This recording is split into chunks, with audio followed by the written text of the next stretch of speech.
What's up, y'all? All right, this section here, I'm gonna have to call this one Derby Stealth Horses. Now, I thought about calling it Derby Sleepers. However, these horses aren't being slept on. There's lots of people I hear out there in YouTube land that are picking these horses as horses they like other than journalism. Now, I'm not quite sick of hearing about journalism just yet, but we could easily get there before post time. But let's get into these stealth horses here. The first one, number 3, Final Gambit. All right. This horse out and not this time. That was an Epicenter horse. Epicenter didn't win the Derby, but ran a good second. Tough race. That comes out of the Giants Causeway line. Giants Causeway mostly good on turf, but got a few dirt winners in there. But more importantly, Giants Causeway comes from Stormcat, which had a lot of good mile speed that back in the late 90s translated into some good breeding with mile and quarter horses and created a lot of good horses that were fast and could go the distance. So also on his mother's side here, we've got Tappet. Now, we hear about these Tappet horses all the time. I don't think we need to get too much into that. But that means that Final Gambit's got just as good a breeding, I'd say, as most of these horses. Um, I'd give him like a 5, or I'd say. I'll have to put a breeding video out as I handicap all the breeding for all these horses. 30 to 1 on the morning odds. Luan Machado riding this one. Now, all right, Brad Cox, the trainer. All right, let's move back to Luan Machado because I've never seen in all my years, going back to Sonny's Halo, 1983. I was actually following a little bit of horse racing before that. I've never heard of a jockey being sued for giving up leads. That's just, that screams of Tim Donaghy, NBA fixing games, or that's just weird. How are you going to have wins and you're purposefully giving up photo finish losses by neck, ahead? But anyway, that's what happened to Luan Machado. He was sued for losing races at Churchill Downs. He was suspended for giving up leads, giving up on the horse before the race was out. I really don't see how a jockey does that, and I don't see how you could sue him for doing that. Can you sue NBA players for missing free throws? Can you sue field goal kickers for missing kicks? I mean, isn't that part of your skill? The athlete's supposed to do his job. I mean, he didn't do his job. You can sue him for that? I guess so. Now, not to make too big of a deal about this, but Luan Machado rode East Avenue in the Bluegrass Stakes. And what happened in that race? He lost by a head. I think it was probably a tip of a nose to Burnham Square. And it was the fastest. That was a very close race. The announcers immediately said, "Oh, and Burnham Square gets there for the win." Now, I don't want to insinuate that there's necessarily some kind of crookedness going on with Luan Machado, but he has been sued. He has been suspended, and yet and still this habit of giving up races continued. Maybe he's just legitimately getting beat. Maybe his horses just didn't have it. Maybe he moved too soon, and he's just got a habit of moving too soon. And it's just, he just moves just that much too soon every time, and it costs him the race. But I think that's just such a weird thing. He's being sued, or he was sued and suspended. And now he's here in the Derby on another horse that he chose. You kind of think if this guy's getting suspended, he's not getting his pick of the litter. He chose Final Gambit over East Avenue. I kind of would be like, okay, that's fine. I don't really want you to ride in East Avenue anyway. That being said, Luan Machado, not a Hall of Famer, but he's in the record books, leading jockey in the state of Kentucky over the past year. He rides all year round, all over the state. Um, Come up big, not as big percentage wise at Churchill Downs, but he's got a lot of wins. He's in there. Not hitting the 20%, but just under that. You know, it's 18, 1 out of 6 instead of 1 out of 5 wins. That's still very good. And you kind of wonder if he was winning these races that he was sued for, he'd probably be up there with your Irad Ortiz or Flavian Pratt, at least as far as the numbers go. So I really don't know what to think about Luan Machado. Would he throw the Kentucky Derby in order to give it to whatever 19 horses are out there?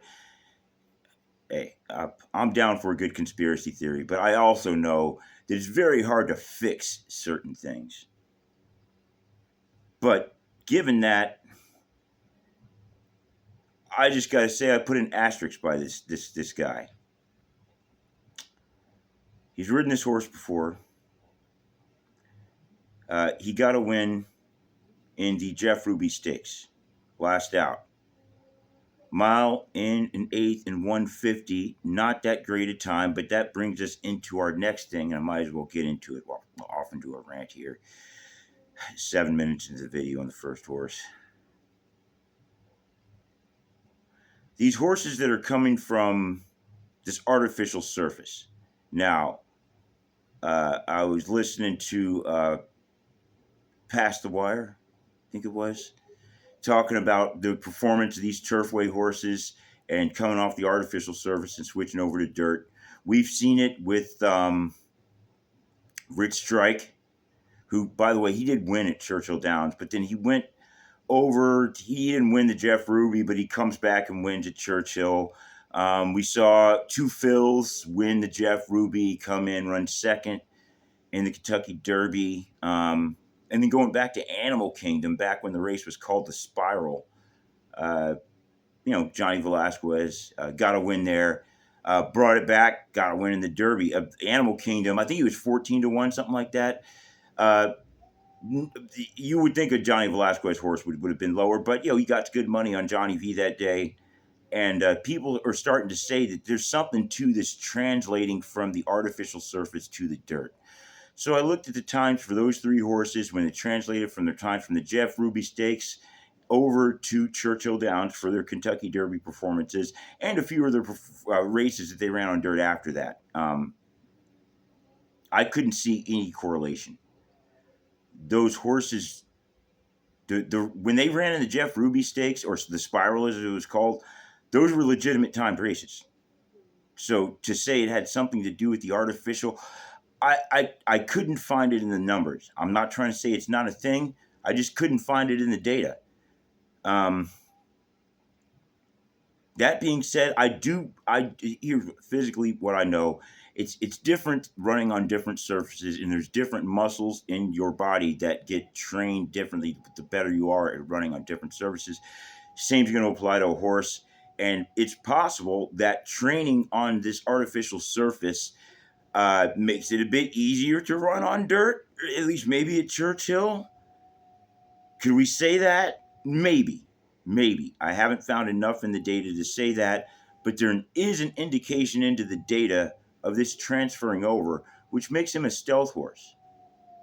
30-1, Final Gambit. Luan Machado, even if he's crooked, hey, you got exactas, trifectas, you bet, place, and show. So if you're afraid of him throwing the race, you could still make money on that. So you got to think he's a good play from a lot of angles. Before that, the horse ran, got to win another artificial, slow time, mile and 140. but ran second in an artificial before that. So I don't know. When you look back to his workout times coming up to the dirt, 1 minute, 48, 48. Those are even times, those are good times in my book, and they're consistent. 4 solid times. That makes this, he's a bettable horse. I mean, forget the fact that I found out that Juan Machado was sued for throwing races. Um, he's a solid bet. Got a jockey that's riding well, successful on the horse, good trainer, good workouts. I don't feel comfortable with the horse though, because there's so many good horses in this Derby. I'm really going to have to put it on paper. So, 11 minutes into the video, we're going to move on to the second horse. Number 6, Admire Daytona. Japanese horse. Good Lord. I didn't want to make this video that long, but that's what made me take me so long to make the video, is I had to do a bunch of research. I mean, this was on the level, I think, of that term paper I wrote on nuclear weapons back in 8th grade. Anyway, I had to dig back in this to Admire Daytona horse. Going to be ridden by Christophe Lemarie, 30-1 on the morning odds. Once again, these morning odds are garbage, honestly. These are terrible morning odds. They just kind of said 31 21, 31 21, call it a day. There's going to be a lot of money on this horse because of the Japanese money. As I said, the Japs and the Saudis, they bring their wallets. And respectfully, especially the Japanese, they're highly competitive. They believe they can take anything from American culture and do it better than we do it. And they've proven it before. Look at the Toyota. We had to start copying their tactics. Not to mention the Hondas, which I'm a fan of. But the Sony televisions. The Sony PlayStation. All right. Are they going to turn horse racing into that next level of improving upon American culture and making us have to copy off the Japanese to improve our own culture? Maybe this might be the year. Last year, Forever Young, they've been creeping up. Forever Young, given slightly different circumstances, could have won that race, and a lot of people think he is the better horse. Wasn't the better horse that day, but he's the better horse. Will have the better horse when it's said and done, career-wise. Very successful. This horse out of Drepong. Who is Drepong? Once again, got to do the research. Drepong is out of Geoponte. Now, most of you probably don't remember Geoponte, so we got to go back. Mother's father, Shackelford. A lot of you remember Shackelford. Shackelford was very much a Bodemeister. He was a miler that ran in the Derby, ran in these mile and quarter races. Would have been very successful as a miler, but you can't blame him for going for the big bucks. And that's kind of what Shackelford was. Geoponte came from Tail of the Cat, which was a Stormcat horse. So I already told you all about Stormcat. Now, when you want to go back also, when you're looking in this horse's pedigree, you're seeing Ghost Zapper, one of the greatest of all time, possibly the GOAT. Didn't get to run in the Derby, but he might be the fastest horse ever. I mean, once you throw all the metrics in there. Sunday Silence. Another Kentucky Derby winner. When you're looking in the breeding here, so you've got a lot to like about this Admire Daytona horse. From a breeding standpoint, Christophe Lemarie, yeah, he's not an American jockey, but he's one of the better ones because he's got a lot of experience coming over to the U.S., riding in these races. And a lot of times, since these guys are over here, they pick up some dirt mounts that they would normally be riding in. But you get experience for doing that. 10, 20 years of doing this, you can kind of get good. Do I expect him to win? No. Do I rank him as high as Rosario or Ortiz? No. but he's capable. The Kentucky Derby's been proven you can just be good. You don't have to be great. You got to just show enough of the metrics. You're a great jockey jumping on a horse you've never been on. You're a good jockey in rhythm on a horse you're familiar with. You've got wins on the jockey. You're riding with a good trainer. You can win it. Trainer Yukihiro Kato. As far as I know, he doesn't have any Derby experience. Didn't get too much into his. I'm sure he's capable in Japan. Um, I'm going to leave it at that on the trainer, because if I'm not going to rank you up there with Baffert or Cox or somebody, then you're just a tier below them. Last race was Indy UAE Derby. Won that by a nose. Time not good. Mile and 3/16 and 159. That's very slow. 5 seconds off of even. Before that, he was fourth in the high stakes, where he lost to Luxor Cafe, who could very well be the third favorite race time, third, fourth favorite. He's probably going to be in there because there's going to be big Japanese money on him.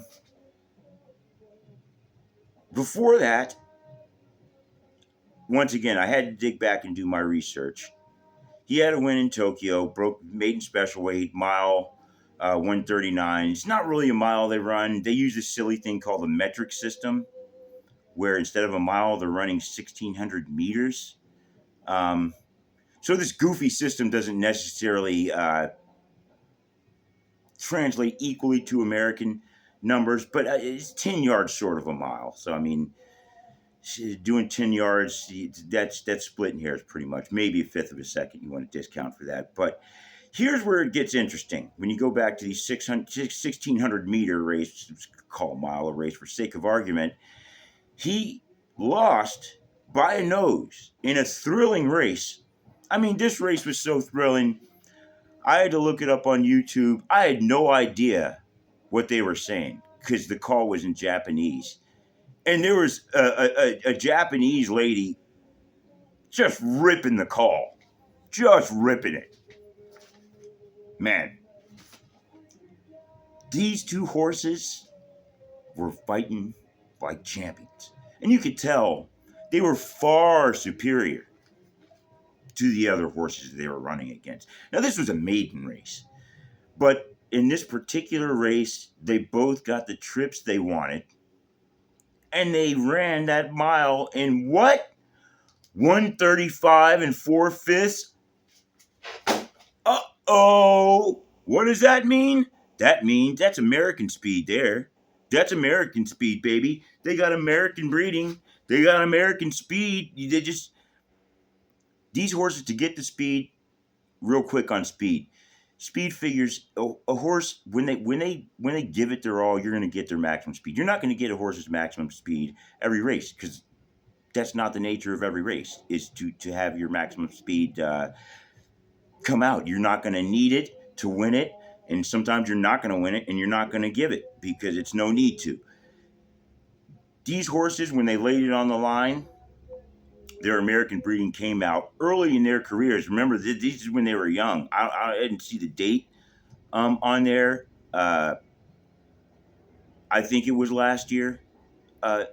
Check the past performances on that. But that maiden special weight race shows that these two horses admire Daytona and Luxor Cafe. They're for real. They're for real. When they're put in a situation where the pace dictates it, they've got it.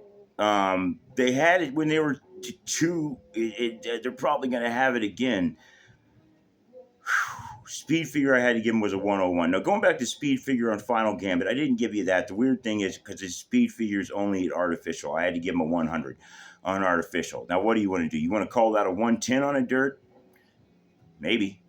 You can call it a 105 on dirt. That's up to you. That's why I don't like to pinpoint those numbers down, because those tweaks to speed figures, I think, should be left up to the individual handicapper, not people like Andrew Beyer that just decide that, well, because the race was run in New York, it deserves an extra 15 points.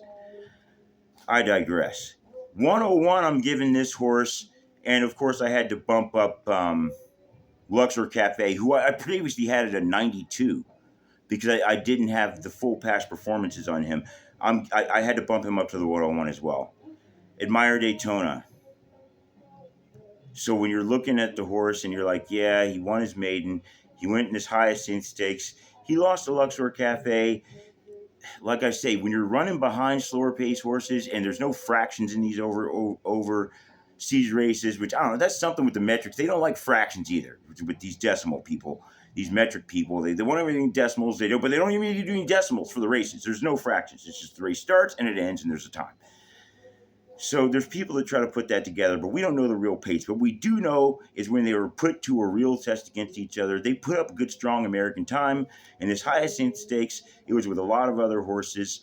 Luxor Cafe got away from there. He lost it by 3 lengths, fourth place, but he obviously didn't have it and didn't give it his all, or didn't have his all that day. Came back, got the win in the UAE Derby once again, run against mostly slower horses. But now he's back going to be running in the Kentucky Derby. And what we know about the Kentucky Derby, it ain't slow. All right. It ain't going to be slow. Number 10, Grande. Horse out of Curlin. Now, I've heard some stats there. I don't think there's enough sire stats available, but they talk about how these Curlin horses are ripping it in the Derby and ripping it up in these, dirt races, mile. Hey, Curlin was a Hall of Fame champion horse, so of course you gotta like that. Curlin out of Smart Strike, mother's father, Warfront. So when you dig back in that a little bit, you're seeing Danzig, which ties you into the Northern Dancer, which ties you in to Rubiano, which came out of Fapiano, which Fapiano, one of my favorite ghost sires, because people don't talk about Fapiano, but Fapiano produced Unbridled and also produced Quiet American, who produced Real Quiet. So anything tied into that tree, that Fapiano tree, I like to see. Now, the next thing you got to like about this horse is the trainer, Todd Pletcher. Todd Pletcher's known for having lots of losses. I think he's got the worst Derby percentage or something like that out of people that have entered. I guess, of course, people that have only entered once and lost or whatever with zeros. But he's got a terrible win percentage. He's got like 62 entries or whatever. But hey, I forgive him for that because Todd Pletcher put horses in the Derby that weren't good enough to win it. And he said that. He's like, I'm paid to get horses to the Derby. That's what the owners pay me to do. And he enters them in the appropriate races to get the horses to the Derby. He was very successful at that. And, come to think of it, I think you could make the argument that Todd Pletcher changed the game. He might be the reason why they've switched to points, a point system, instead of having the money system, because Pletcher mastered the money system. He was getting horses into the Derby that couldn't win it. So I kind of forgive him for that. The man did his job. He's been pretty successful since then. Now he's bringing back Hall of Fame jockey. He's got 3 wins in the race. Pletcher's got a couple. Johnny Velazquez. Now, this is probably the most successful jockey-trainer combination maybe in history. Certainly in my lifetime. Money-wise, of course, they race in New York, so they're raking in the big bucks, winning up there. So you got to love the Pletcher-Velazquez combo in here. Last out, horse ran second in the Wood. Now, it was Rodriguez, the Baffert horse, that he lost to that one. And now Rodriguez got out there, controlled that pace, had a solid time, 148 flat. Didn't have to go too fast, a 47 flat for Rodriguez. However, Grande stalked that position. So he rode comfortably off that lead, was able to close in, wasn't able to catch him, but that was a respectable race. Now, before that, had a win at Gulfstream, allowance optional claimer. Got that mile and eighth, 150. That's good. Had another run at Gulfstream Mile. You got to like that. Got to win there in the maiden mile, 137. Here's the thing: when he ran in the wood, Johnny V was busy that day. I forgot who he was riding. Uh, Dylan Davis, who is not on, he's not on the level of Johnny Velazquez. Just gonna say that. Uh, it takes time for jockeys. I mean, it took a long time for me to make Mike Smith up to where he is. It takes sometimes till these jockeys are 40 before they become that great. So when you're sticking Dylan Davis on this undefeated Johnny Velazquez, Todd Pletcher horse, he runs second. That's all you want. I mean, really, you can't fault him too much for that.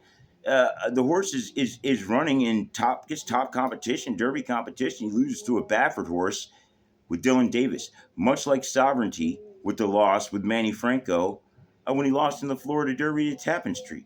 I didn't expect him to win. I expected Manny Franco to just get him home, give him a good ride. That's what he did. Ran second, hit the exacta. Uh, Now Johnny V's back aboard. Johnny V can win this race from up front. Johnny V can win this race from off the pace. Even if the horse stumbles, if he's got the horse, I think Johnny V, he can get it done. He's still not my favorite jockey, but you can't bet against him. You can't bet against him, and I definitely like me some Johnny V because he's so consistent, especially when you ride with Todd Pletcher.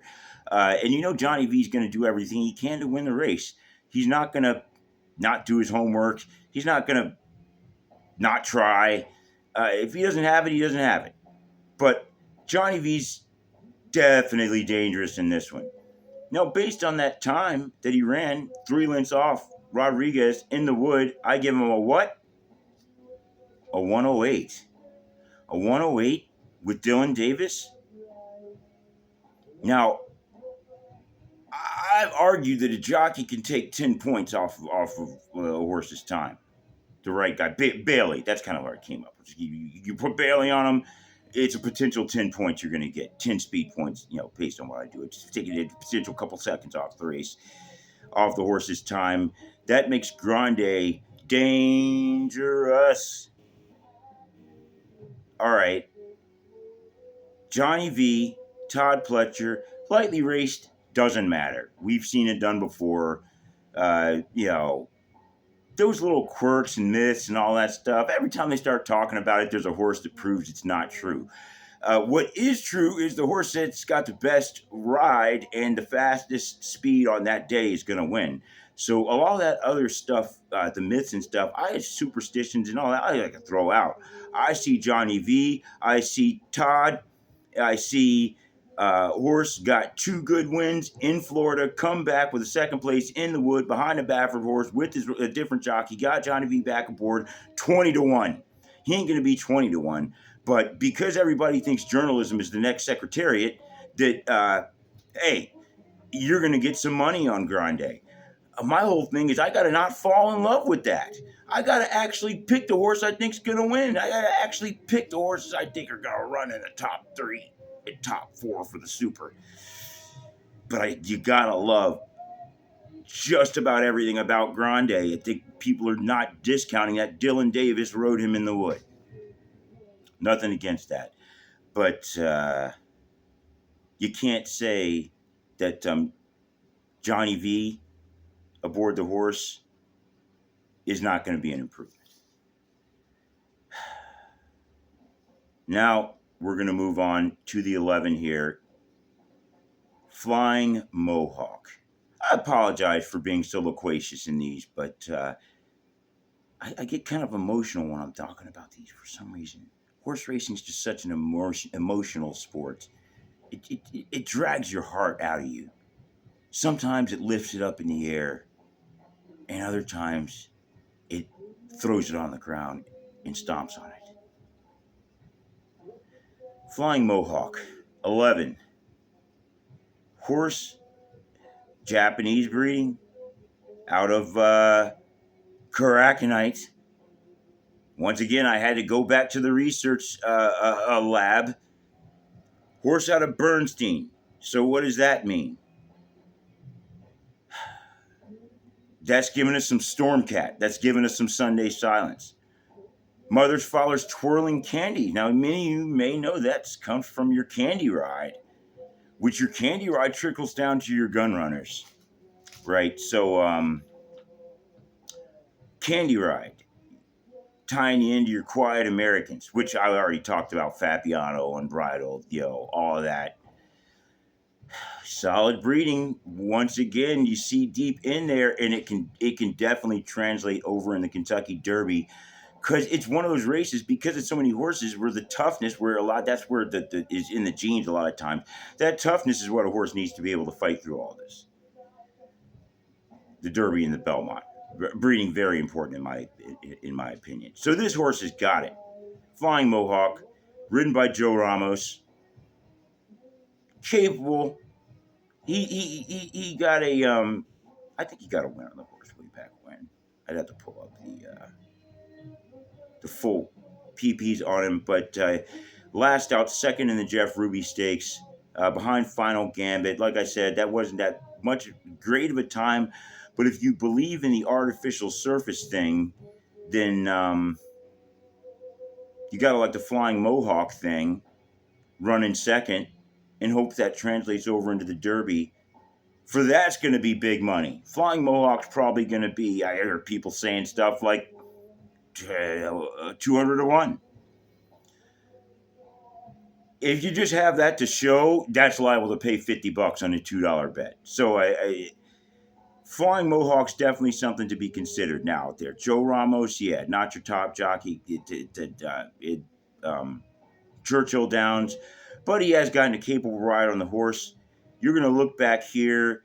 The other thing you got to like about this horse, some people don't like, but I think it's what makes him interesting and what's going to make him pay more is he's never run on dirt. He's got this turf races here.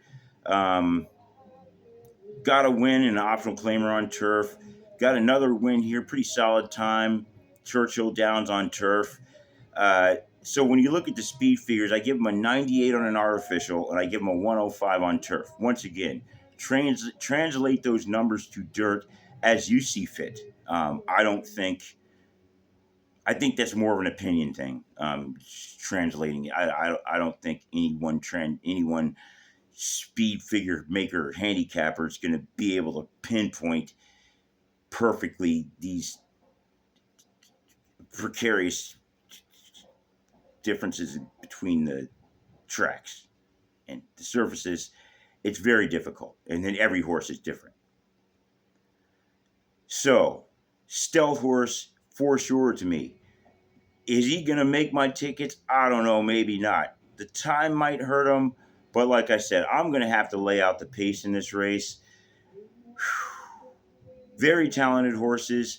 And a horse like Flying Mohawk, I think he could definitely hit the board with that kind of breeding and a horse with his kind of style if that pace gets out of control. Question is, how's he going to handle the dirt? So that's what I got here for the Stealth. No. I almost missed one. Arguably the most important of these. Number 13, the Maiden. Publisher. Horse sired by who? American Pharaoh, the chosen one. Out of Pioneer of the Nile, Mother's Father's Proud Citizen. So I give that horse a 6, the top ratings I've given these horses as far as breeding. 20 to 1 in the morning odds here. Horse being ridden by Irad Ortiz Jr., my favorite jockey right now, currently riding. He's not Bailey, but I like Irad Ortiz Jr. for sure. He's my favorite right now. In seconds, probably Rosario. Never ridden this horse before, but the horse is trained by Stephen Asmussen. Now, Asmussen, he's kind of fallen off. I think he's still the winningest jockey in the history of Churchill Downs, but used to work for Dwayne Lucas. Dwayne Lucas kind of fell off. And I heard in an interview, what happened? What made you come back? He's like, well, I was training other people's horses a lot. And I got all this money, and so I started buying my own horses and doing my own thing. And so it took a little time to get that going, and now I'm back in the mix. I didn't forget nothing, and I ain't too old to do this. Dwayne Lucas, you got to love that guy, swagger. Man, talk about swagger. It's D-Dubs, all right? 88 years old, he don't care. He's out there and he acts like he's 30. All right. Now, Asmussen. I noticed that when I look back in this horse's past, and he's run a lot of races, 7 races, never got a win, 2 seconds, 3/3. Uh, let's just jump back here. Second in the Arkansas Derby last out, 2 behind.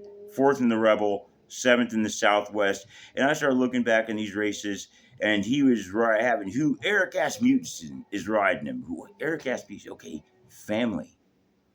He's having family. Now he's got this horse, this American Pharoah horse. You could argue, why don't you have a top jockey on him, man? I mean, I know you're trying to hook up your family members and everything, but you only got one shot to win the Kentucky Derby, you know. So maybe he came to his senses a bit, after seventh in the Southwest Stakes. Uh, so he switched it up. Um, Fourth in the Rebel, second in the Arkansas. He's been beaten by some quality horses here. Now, beaten by Tis Tactic in the Southwest, Sandman, Speed King, beaten by Sandman again in the Rebel, Madaket Road, who I think is running the Pat Day Mile. Going to be an interesting choice there, I think, for Baffert. Beaten by Cole Battle in the Rebel. Second in the Arkansas, he beat Cole Battle there, but beaten by Sandman there. Still a maiden. Upgrading, in my opinion, to Irad Ortiz Jr. Now, speed-wise, I give him a 99 speed. Not as fast as you've seen with these others, but I do think that Irad Ortiz is going to give him the upgrade, going to give him a good ride. The thing I like about Irad, he doesn't try to get too slick. He doesn't try to, let me try to stay in and cut the out inside and try to have to do a bunch of Mike Smith to get through. Irad likes to get his path. That's how I like to ride in Gallop Racer. He likes to find his path and know that even if he's got to go a little wide, he'll have a shot. I prefer that because it's much easier to win, in my opinion. And I think the horse can handle that. And I think even when you're going wide, people make too much of that because you can build up a lot of speed the way you come off the corner. Instead of having to cut it sharper, then you can just kind of swing around that corner and close hard. I think Irad's going to take that path, and I think it could be beneficial for Publisher in this race. So no, he doesn't have the speed yet on paper outside of these couple of workouts he's dropped. A 59, he got a 1 minute before that, so you got some good workouts coming into this race on the dirt. The horse bringing in that new jockey that's very capable, looking for his first Derby win. Asmussen's looking for his first Derby win. And, I know the horse racing guys. They don't like storybook endings. They don't like Disney happy stories. They don't. And I'll get that at in the next video. But what the horse racing gods do like to do is reward you when you least expect it. Like Super Saver, Todd Pletcher. All right. Giacomo, Mike Smith. Not the horse he's expecting to get home on. Not the race when you're running against horses like Bellamy Road, who everybody loved. It reminds me of Sovereignty, the way they talked about Bellamy Road. Could this be the race that the horse racing gods award Irad Ortiz Jr. and Stephen Asmussen with their long-awaited Kentucky Derby victories? It could be, and especially if this price gets big. It might get big. There's going to be some Irad money coming in on here and some Asmussen money. I don't think that much. I think with all the other distractions and the sovereignty and the journalism and the Japanese horses, this horse's odds might go up. He might go off 30, 40 to 1. And you'd be like, wow, I caught Irad Ortiz Jr. at 40 to 1. How'd they let that happen? So we're going to have to keep an eye on him for sure. If those odds get too big, I will definitely be throwing a win show on him. Because on paper, he's a good play. You got the jockey. You got the breeding, you got the trainer, and even though he hasn't put the speed down on the track, he's shown the experience and he's put it up in the workouts. And because he's a 3-year-old, any 3-year-old is liable to improve any race. I mean, it's just the nature of horse racing. That's the difference between colts and horses, and why handicapping colts is different from handicapping horses. So, that being said, we're going to keep this video shorter than an hour, and I'm going to start getting ready for the next one. We're going to round out the rest of these Derby horses here.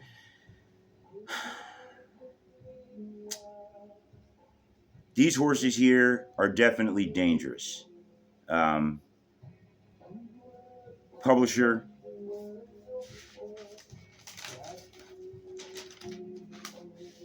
admire Daytona out of Japan. Flying Mohawk and Final Gambit coming off that Turfway race. And my top horse out of this pack here is Grande, man. Pletcher Velazquez. Gonna be super long. Are we gonna let that happen? It might happen. It might happen. I'll let y'all go. I'll catch y'all in the next video.